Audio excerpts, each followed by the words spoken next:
We've talked about how much ammo you should have for long-term storage, and we've also talked about the bare minimum amount of ammunition somebody should have. But what type of ammo should you be stockpiling? There's a lot of different choices out there, and trying to narrow them down can be difficult for somebody who might be new to the game. So in this video, we're going to discuss what types of ammunition you should be stockpiling based on some of the most popular cartridges, and I'll give you some key reasons as to why my decisions are what they are.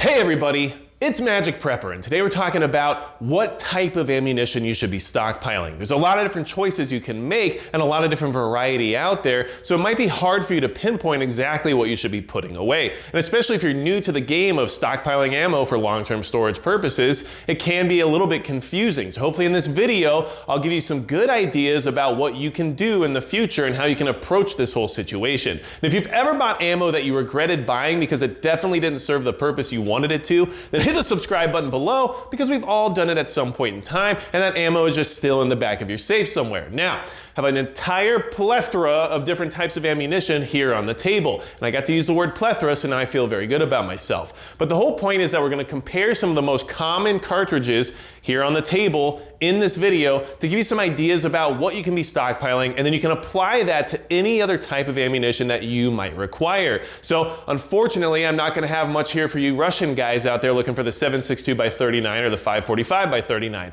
And the same goes to 40 caliber Smith & Wesson types. I'm not going to have those here, but you can apply the same logic and the same concepts to your ammunition type and get a lot of the same purposes out of this discussion. So I just wanted to kind of put that out there to let you know ahead of time. The first ammunition we're going to discuss is the most prolific, which is 5.56x45 Nato. 5.56 is of course the standard chambering for the AR-15, which is the most popular firearm in the prepper community as well as for most Americans out there. So it's a very important ammunition to talk about, and it is stockpiled regularly by those who care about things like their Second Amendment rights. So what I'm going to say about 5.56x45 is that the two most common loadings of it are going to be your M193 or your M855, especially in the sense of stockpiling. M193 has a 55 grain bullet, and M855 has a 62 grain bullet. And let's talk about their differences really quick before I tell you which one I tend to stockpile more, so that way you have some ideas about why one might be better than the other. So M193 with the 55 grain bullet has a ballistic coefficient of 0.243, and this data is coming from PMC, okay? And I use PMC for all the data in this video so that it would be universal and parallel in some form or another, just to give you basic concepts about the differences of the loadings we're going to talk about here. And I do stock quite a bit of PMC myself. It is good ammunition, and it is definitely something a lot of people utilize. So I figured it'd be a good choice for using their data.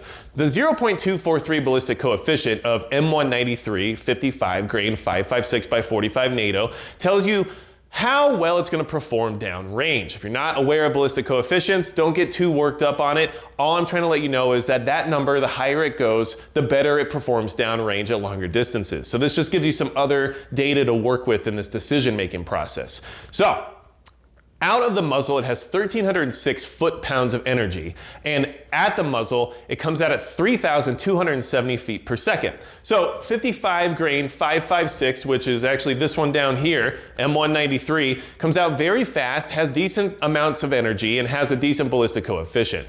But let's compare it to M855, or green tip as many people call it. It has a 62 grain bullet with a ballistic coefficient of 0.304, okay? And like I said, we're using PMC's data. Other manufacturers' data will definitely change or vary, but that's why we're using one just to make comparisons here.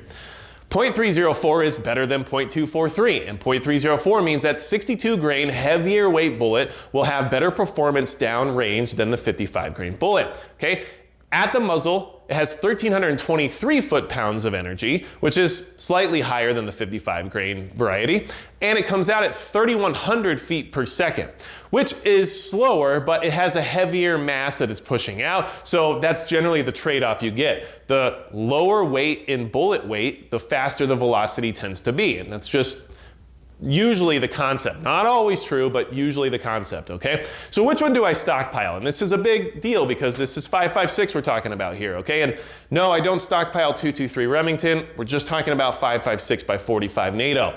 The one I stockpile is M855, okay? The 62 grain bullet, M855 green tip, as it is often called, is the one I choose. Now, why is that, okay? Well, here's some basic data points for you to understand to give you ideas about why you might want to spend the money on your M855 over your M193, okay? First and foremost, the 62 grain bullet is better at penetration, okay? And it does have some steel in its core, which means it can penetrate a little bit better. And that's also for another discussion, but at the end of the day, it does penetrate better than the 55 grain. So if you're talking about a do all round for especially long-term storage and for stuff you don't know, you might, encounter at some point in the future, you want something that you're not gonna be lacking of. And that won't lack as much in the department of penetration. So if you're worried about things like car doors or windshields or barriers of any kind, at least 62 grain is going to have a better chance of getting through to the target. So that's something for you to consider. Now, another reason why I choose it is because most ARs these days, a lot of the ones, anywhere from like Palmetto State Armory up to Daniel Defense, they tend to utilize the 1-in-7 twist rate for their barrels. And what that means is that every 7 inches in the barrel, there's a full twist of the rifling, okay? And basically, the shorter the twist rate, the better it is at stabilizing heavier bullets. So if your most common twist rate is 1-in-7, which is definitely optimal for your heavy bullets like your 77 grainers out there, and maybe a little less optimal for your 55 grain, then why not get the compromise of in between those two weights at 62 grains? So that way, regardless of what rifle you're utilizing, you're probably gonna have a very good bullet twist rate to bullet weight ratio of 1-in-7, whereas my main AR is actually a 1-in-8 twist rate, which is a little bit better at stabilizing the lighter 55 grain rounds. So I use them quite a bit for range, time, and practice, but the 62 grains are still gonna fly out of that 1-in-8 just fine, and they're definitely gonna fly probably even a little better out of a 1-in-7 barrel, which you probably have, and any AR you might encounter in a long-term situation will probably be 1-in-7 as well. So that's another reason why I choose M855. Now, it does have a higher ballistic coefficient. So if you are worried about reaching out downrange a little bit further, M855 is going to do a better job for you at delivering more energy at further distances. So that also helps you bridge another gap and another compromise you don't have to be lacking on in the sense of an all-around round that can do a lot, all right? And the price difference between M193, 55 grain bullet, and M855, a 62 grain bullet, is negligible. It can be anywhere, from the same exact price to maybe 10 cents per round more, but either way, because the prices are so similar, I just prefer to spend my money on M855 over M193. Now, I do have M193, like I said, for range time and stuff like that, just because if it's available and maybe they don't have M855 where I go and I pick up some ammo that day, I'll still grab the M193 because it still does good for me at the range. But if I'm talking about walking out the door with a bunch of ammo and hoping I never have to use it, the M855 is what's coming with me. And in a lot of my magazines, which are set aside for necessary use, you might say, they're loaded up with a lot of M855 in general. A lot of people run heavier bullet weights like the 77 grain bullets that are out there, especially if you're talking like match grade bullets with the boat-tailed hollow points and stuff like that. They tend to be more effective downrange, they tend to be more effective in general, but that's a lot more expensive. And so if you're talking about stockpiling, budget should still be a consideration. And 62 grain M855 does a good job of meeting you at a budget level that's friendly and still having good ballistics when they're needed. So that is why I choose M855. If you're upset about it, comment below, let me know why I'm wrong, and let's move on to the next caliber so we can keep this discussion going, because I'm gonna hit on most of the generalized prepper calibers here. And just to mention, the 7.62x39 or the 5.45x39 that's out there, in general, what I'd be looking for any of those rounds is gonna be the steel-cased Russian stuff that's really inexpensive and gets the job done. So as a really quick breeze by on that whole discussion, I mean, that's where I'm gonna usually go. Something like Wolf, generally something, like the Silver Bear, and then maybe Tula. Those are the things I'm looking for. So if you're in the AK realm, that's what you should be doing as well. Just my 2 cents. Let's move on to the next cartridge, which is gonna be 7.62x51 Nato, also known as 308 Winchester. And they're not exactly the same, but they're way closer than 5.56 and 2.23. So 7.62x51 Nato and 308 are pretty much interchangeable. But let's talk about what I stockpile when it comes to that round. Specifically, it's another NATO round, which is generally what I stockpile, because if we're ever in a long-term situation, the NATO rounds are gonna be what's probably around and more available if things really go south. And that's why I tend to keep firearms chambered in those cartridges, okay? So, first and foremost, and that doesn't really work right, chambered in those cartridges, but you know what I mean. 7.62 by 51 NATO, 147 grain is what PMC had for their data. This ammo incorporated stuff right here is 149 grain, but we're gonna go off the PMC data to keep an even playing field. It has a ballistic coefficient of 0.398 with the 147 grain bullet out of a 7.62 by 51 NATO. So, definitely better than 5.56, but this is a high-powered rifle cartridge, as you would expect, and it's 30 caliber, which is much bigger, okay? At the muzzle, it has 2,611 foot-pounds of energy, and it comes out at 2,800 feet per second. So that's 7.62 by 51 NATO. Now let's compare it to something like your standard 308 Winchester, which I would say a standard loading for 308 Winchester is gonna be like 150 grain soft point, right? And a soft point is basically where the full metal jacket stops at the very tip and exposes some lead, and it has better ballistics when it comes to hunting and taking game than something like a full metal jacket would. So that's why it's chosen a lot, that's why it's very popular. And generally for 308 Winchester, it's probably about the cheapest you're gonna find in that department, okay? So 150 grain soft point 308 Winchester, ballistic coefficient of 0.336, okay? So it's actually not as good as a 7.62 by 51 NATO, even though it's a little bit of a heavier bullet. But a lot of that has to do with the shape of the bullet, as well as the fact that full metal jacket is gonna be more aerodynamic than maybe the soft point is, okay? It comes out of the muzzle with 2,648 foot-pounds of energy. So it does have more energy, and it flies at 2,820 feet per second out of the muzzle. So it is faster, it has more energy, and it is designed to be better at effectively taking game. Now, which one do I choose to stockpile? Now, this is a little bit more of an easy conversation to have because I stockpile 7.62 by 51 NATO. Now, do I run an AR-10? Yes, I do. Do I have a lot of 7.62 by 51 NATO? Yes. And before the ammo crisis, it was a lot more affordable than 308. Now they're a lot closer together in price. So, you know, it's still better in the sense of affordability, but they have gotten a lot closer together, which I don't necessarily like. But here's what we'll say, okay? The 7.62 by 51 NATO, in comparison to this specific 308 150 grain soft point, has better ballistic coefficient, so downrange you're gonna get better performance, okay? And that's always good because you're gonna have a little bit more of what you can do if you need to utilize that, okay? Then, it has less cost, which is huge for something with better ballistic coefficient, okay? What we're saying is you get more performance downrange and it's cheaper. And it is cheaper, okay? Right now it's about 30 to 50 cents per round cheaper than 308. And that's quite a bit. So that's worth it in many ways to make that compromise in order to get more ammunition. And 30 to 50 cents more is based on 7.62 by 51 NATO running for about $1 a round right now. So you're talking 30 to 50% more expensive to get 308, which means you're gonna have 30 to 50% less ammunition if you invest in 308 than if you invest in 7.62 by 51 NATO, okay? Full metal jackets, like the 7.62 by 51 NATO has, are generally more reliable in auto loaders, and that is something you should definitely keep in mind as well. If you're running something like an AR-10 or any other semi-auto in 308 or 7.62 by 51 NATO, full metal jackets tend to perform better in the sense of cycling and reliability. And that's another reason why I stock them, because I haven't had issues with loading 7.62 by 51 NATO rounds because of that nice full metal jacket and the shape of the bullet. However, I have had issues in the past with certain Remington loadings with hollow points and stuff like that where things just get a little hung up inside of the receiver. So that is something for you to consider as well, and I feel is a reason why full metal jackets might have a place more so than some more of the obscure rounds, including the soft points, okay?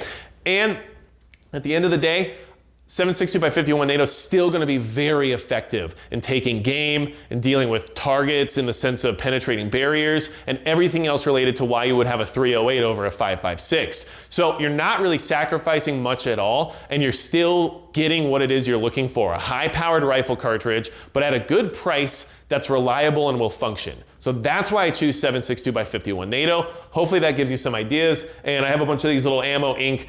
mini ammo cans laying around, and they're good to have, and I think it's a good way to go. So let's move on. to the next NATO caliber, which we all know has to be 9mm. Okay, so 9mm Luger or 9mm NATO. Yes, they are different, but let's talk about the Luger first, because that's generally what people have, and that's generally what people buy, and that's generally what people's firearms are rated for. So real quick, we'll talk about the difference, all right? 9mm Luger versus 9mm NATO. The only real difference is that the NATO loading has higher pressures, and it comes out at higher velocities. I think it's on average around 1,260 feet per second, where the 9mm we're comparing right now is around 1,150 or 1,110 feet per second. So that extra 100 to 150 feet per second makes a big difference in the sense of pressure, and it also gives you a little bit better ballistics. So NATO 9mm is a little hotter, so you can only run it if you know for a fact that your firearm is set up to handle things like +P pressures. So if you're worried about whether or not you should be stockpiling 9mm NATO, make sure the firearms you're going to utilize it in are rated for something like +P and are allowing for those extra pressures, okay? So the most common 9mm loadings are going to be 124 grain bullets and 115 grain bullets, at least for when it comes to full metal jackets, surplus 9mm that you're just trying to stockpile, okay? So let's go ahead and compare those two, and then now you know the NATO loading is a little bit hotter, but still has, and this is the NATO right here, but still has similar ballistics as the Luger loading, and in many ways is going to be about the same for what you're trying to accomplish. But 115 grain full metal jackets come out with 338 foot-pounds of energy at the muzzle, and they leave the muzzle at 1,150 feet per second, all right? The 124 grain bullets have 339 foot-pounds of energy at the muzzle and leave it at 1,110 feet per second. So there's not really a big difference there. We're talking about 1 foot-pound of energy when it comes to leaving the muzzle and how much energy each round has. How do you choose? How do you really make a decision here if that's the case? Well, here's what I do. I choose 124 grain 9mm. And the reason behind that is, well, there's a couple. One is because that's the NATO loading as well. And whether or not you have 9mm NATO 124 grain rounds like this right here, or if you have 9mm Luger 124 grain rounds like this right here, which are going to have about 100, 150 foot per second difference in speed, either way, you're running the same projectile weight-wise, which gives you some kind of similarity. And for me, what that means is that if you're dealing with the fact that you're dealing with NATO rounds and down road during a long-term SHTF scenario or whatever it might be, you have to access ammunition that's not yours from your stockpile, there's a good chance you're going to run into 124 grain 9mm over 115 grain 9mm. So I want to practice and I want to shoot with 9mm in 124 grains because it's going to be more prevalent and more available. So it gives you that similarity, which helps you when it comes to knowing your sights, your point of impact, and everything else related to running that grain weight. Now, the cost difference is non-existent. You can actually buy 115 grain and 124 grain for like the same price. So that being said, go for the heavier bullet. It gives you a little bit more penetration.